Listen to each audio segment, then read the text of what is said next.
Hello लोगोफोर, बरायहरबाय नोंथांमोनखौ आंनि मोनसे गोदान भिडिअ। बे भिडिअनि गेजेरजों आं नोंथांमोननो दानि आथिखालनि गोबां इम्परटेन्ट निउस होगोन। अन्नानै नोंथांमोना भिडिअखौ जोबजासिम नायलां। जुदि जागायनायनि सिगाङावनो जुदि नोंथांमोना दासिमबो आंनि चेनेलखौ साबस्क्राइब खालामाखैब्ला प्लिज अन्नानै साबस्क्राइब खालामनानै ला आरो साबस्क्राइब खालामखांनायनि उनाव बेल आइकनाव थुनानै अलाव सेलेक्ट खालामना लायोबानो जाबाय। अके लोगोफोर, भिडिअखौ जागायनोसै। नाम्बार 1, आसामनि दैबानानि थाखाय केन्द्र सरकारा 346 करोड़ रांनि बाजेट लादों।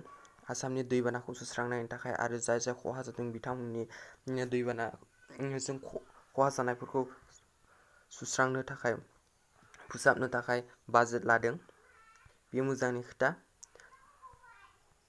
नाम्बार 2, मैया दिल्लीआव 14 बोसोर बैसोनि गथ'खौ रेप खालामनाय जादों। क्वारेन्टाइनआव दोनदोंमोन बै गथ'खौ सानै हौवाया रेप खालामदों। बेयो जोबोद गाज्रि जादों आरोना। आरो बे रेप खालामग्राखौ पुलिसआ मैयानो हमदों होनना फोरमायदों। जोबोद गाज्रि जादों बेयो। 14 बोसोर बैसोनि गथ'खौ रेप खालामदों। नोंथांमोनाव सांग्रां दोनोबानो जाबाय गावनि गथ'फोरखौ। नाम्बार 3, मास्क गानैयाव पुलिसआ गामिनि गामबुराखौ बुफैदों, बुनानै हाथाइ थाइब्रैखौ लोरिहोदों होनना बुंदों। मास्क गानाखैमोन माने माजुलियाव गामि सरकारि गामबुरा थायोना, बे सरकारि गामबुराया मास्क गानाखैमोन। बे मास्क गानाखौ नुनानै पुलिस सानैया बाइकजों फैनानै बिथां गामबुराखौ डाइरेक्ट फैनानैनो खुगायाव सौदों होनदों। खुगायाव सौनाय लोगो लोगो बे गामबुराया जाल्लाब गोलैदों हायाव आरो गोलैनायनि उनावबो बिथांखौ लावथिदोंबो बुदों आरो लावथिदों बुनानैबो बिखौ माने जोबोद बुदों आरोना। बुनानैबो गाग्लि बुनाय बायदि जाहैदों आरोना। पुलिस सानो बियो गाज्रि जादों। नाम्बार 4, आमेरिका हादोराबो चाइना एपखौ बेन खालामनो थाखाय बिल पास खालामनाय जाबाय। माने चाइनाया ओरैबायदि हादर ना, रावजोंबो मोजां मोनजाला। मानोना बिथांमोननि आखलानो मोजां नंखाया।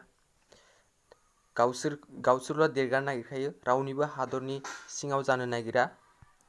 दा आमेरिकायाबो चाइनानि एप्सखौ माने बेन खालामनो थाखाय बिलखौ पास खालामनाय जाबाय। नाम्बार 3, मैया आसामाव 7 करोना जानानै थैदों। माने टटेल जाहैबाय आरोना 76 जाहैबाय। मा जाबावनो, नोंथांमोनाबो सांग्रां थायोबानो जाबाय। करोना भाइरासआ माने गोबांनिफ्राय गोबां जागासिनो दंना, ओंखायनो सांग्रां थायोबानो जाबाय।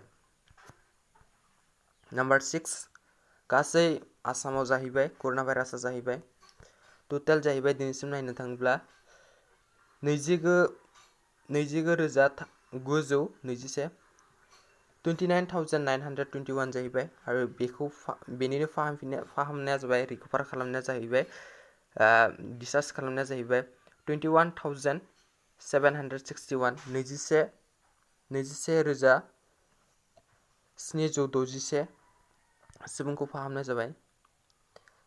आरो बेनिनो एक्टिभ दं दासिमबो 8,086 दं। 8,081 दं दासिमबो। आरो बेनिनो 72 थैबाय आरो मार्गारेट खालामबाय 3खौ। थ' लोगोफोर, भिडिअआ बेसेनोमोन। आसा खालामो नोंथांमोना भिडिअखौ मोजां मोनबाय। भिडिअखौ मोजां नांबायब्ला प्लिज लाइक खालाम आरो शेयार खालामनो दाबाव। अके लोगोफोर, गोदान भिडिअआव लोगो मोनसिगोन। बाय बाय।